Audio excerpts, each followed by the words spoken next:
Welcome everyone to this special Italian wine class. My name is Tony Margiotta, and I'll be guiding you through a fresh perspective on Italian wines for the fall that I know you're going to enjoy. Now, if you haven't yet, make sure you've subscribed to Gladiator Wine TV so you don't miss on any future wine videos.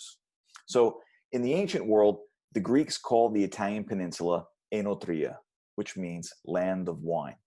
And that's because wine grapes grow and flourish in Italy better than anywhere else on the planet. There's more biodiversity in Italy than anywhere else on the planet. That's why Italy has hundreds, if not thousands, of its own native grape varieties that create wines with unique flavors, textures, and aromas. Italy has more buried treasures in terms of wines than you'll find anywhere else. And today, we'll be exploring 4 wines that aren't made anywhere else in the world but Italy. But there's more. We're now in the fall season, and it's an important time for vineyards across Italy because it's harvest time. When it comes to grape harvesting, most people think Grandpa is in the vineyard picking the grapes to make the wine in your glass. Nothing could be further from the truth. There are actually 2 different ways to do a harvest, and you're looking at the first one in this picture. What you're looking at is a machine doing the harvest. This machine is picking everything at the same time. It's picking the ripe grapes, but it's also picking the rotten grapes, the unripe grapes, the sour grapes, the lower quality grapes, the higher quality grapes, and everything in between. And then they take it back to the wine cellar, mix it together, throw in some additives to make it taste good, and all of a sudden you've got sort of a Coca-Cola version of a wine. Now, here's the second way of harvesting. This is harvesting by hand. The advantage to harvesting by hand is you pick the best clusters of grapes and only use those for winemaking. You also have the advantage of picking each cluster at the perfect moment of maturity. One area of grapes might be ready today, but another area might be ready tomorrow, for example. When you do it this way, you're only using high quality grapes to make the wine, and you don't need all the additives that are found in the mass-produced wines. What you're getting is an authentic, cleaner wine whose deliciousness comes from the work done in the vineyard and not in the wine cellar. Take a look at this comparison photograph here. If you want to experience the best quality possible when it comes to wines and the most authentic possible, you have to drink what we call local artisan wines that hand harvest and hand select their best grapes at the perfect moment of maturity.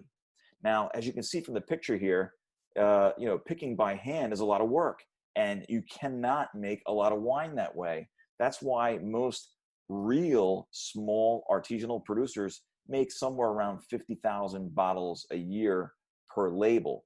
Okay, that's not a lot of wine when you compare to what the mass producers can do when they're machine harvesting. They can make millions and millions of bottles per year. Okay, you got to ask yourself a question. How do you make millions of bottles of wine taste exactly the same? I mean, after all, we're talking about an agricultural product, a grape. We're not talking about a soda, right? So the wines that we're going to be tasting in this fall wine class only come from hand harvested and hand selected grapes. It's a community effort when you're doing hand harvesting. So I'd argue there's more than just delicious flavors inside a good bottle of wine. It's the people that make it possible. And I don't know about you, but I will spend the rest of my life supporting these small local winemakers whose passionate labor I admire so much. When you go into a liquor store, it would be nice to know which wines are mass produced and which wines are local artisan wines. But the truth is that it's not easy to know. There's no special label that says it. But it's always best to assume that at least 9 out of 10 bottles of wine in your local wine shops are probably coming from mass produced vineyards who have machine harvested their grapes. So basically, what I've done here is I've done all the busy work for you because I've selected 4 artisanal wines from Italy that I found during my travels. But before I get into the wines, I'd just like to share a little bit with you about who I am. For those of you who don't know me, this is a picture of me on the right along with my father, 𝐒𝐲𝐤𝐤. My father is from a small village in southern Italy in the Molise region. He came from a small town called Montaquila. It's about an hour and a half by car to go to Naples, for those of you who are familiar with that. And of course, that's without traffic. He came to America with my grandparents in the 1970s. Long story short, my grandmother passes away in the year 2000, and it was that year that I made my first trip to Italy. It's a very emotional reunion of family members in this village. And so on that very first trip, I fell in love with Italy. I fell in love with the culture, the food, the wine. I even got married in Italy on the island of Sardinia. That's where my wife is from. And so long story short, I've had amazing food and wine experiences all over Italy.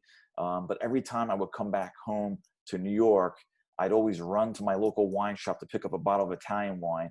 And I was always somewhat disappointed compared to the wines that I was drinking when I was in Italy. And I got curious. I was like, why is it different? Is it the ambiance? Is it the sulfites that everybody talks about? So I started buying wine books and I began studying about wine. And while I learned a lot about wine reading those books, my tasting experiences were pretty much still the same. The wines just simply weren't as good as what I could drink on my trips in Italy. And so on these trips, I'd go to just regular small local restaurants all over the peninsula, and I'd order vino della casa, the house wine. And the house wines were better, I found, than the commercial wines that I was buying at my local wine shops back in New York. $15, $20 bottles of wine were not nearly as good as the house wine served in many local Italian restaurants in Italy. So I got curious and I started asking the servers, the owners, the managers, who made this wine? It's so delicious. And they always told me this ambiguous answer. They would always say, a local producer.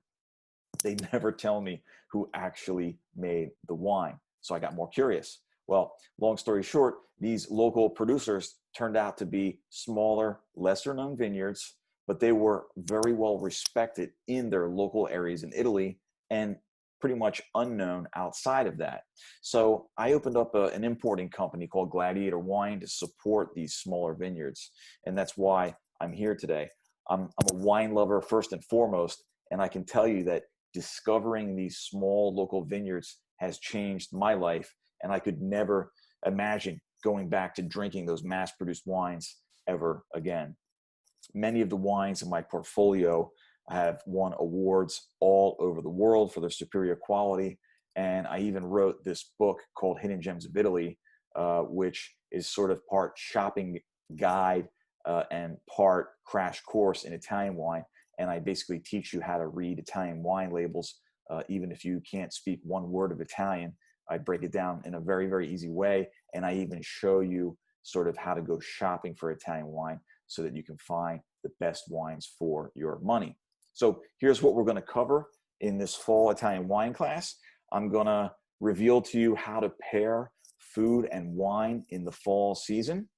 I'm going to share with you a white wine that can outlive and out-age some reds. I'm going to share with you a daring wine pairing with turkey, since turkey is in season for the fall. I'm also going to share with you the people's wine from Piemonte and reveal to you what that is. And then I'm going to reveal to you, when in Rome, do as the Romans do, with this timeless classic wine. I can't wait to share that one with you towards the end. So when you think of the fall, you think about walking through pumpkin patches, cutting oven roasted turkey, pulling checkered flannel out of your closet, things like that. Every season seems to have its style, and so does wine, actually. So keeping your wine rack delectable to your senses requires some change from time to time. Intriguing your guests with new wines requires a little bit of research. And, I would say one way to get inspired to pick new wines is during the change of seasons. So when the fall rolls around, your local cuisine will probably change, and that's the best time to switch up your wine rack. So seasonal wine pairing is a fun way to enjoy your time at the dining table with friends and family. By pairing the right wines with the foods that are fresh and in season, you can take your tasting experiences to new destinations of deliciousness. So this is a great way to select wines that you might not normally go to, which is very cool. I don't know about you, but I love to change wines frequently. It keeps my palate excited. So, what does a fall wine taste like? Well, for me, it's less about flavors and it's more about two elements of wine: body and strength. Okay? Body and alcohol. The easiest way to put together your fall wine collection is to think about not flavors, but think about body and alcohol strength. Follow my logic for a second. If winter and summer represent the most extreme seasons, coldest and hottest, then your wines should be full-bodied in the winter and light-bodied in the summer, generally speaking. The same goes for food. Fuller, heavier dishes are eaten in the winter, and lighter dishes are eaten in the summer. Since fall is in between the winter and the summer, you'll need a collection of reds, maybe some rosé, and whites that lie somewhere in the middle of those extremes. So the fall season really does give you a chance to taste and discover new wines that maybe you might not normally go to. So for fall whites, I look for wines that are around 12 to 13% alcohol. I'm looking for medium-bodied to full-bodied whites.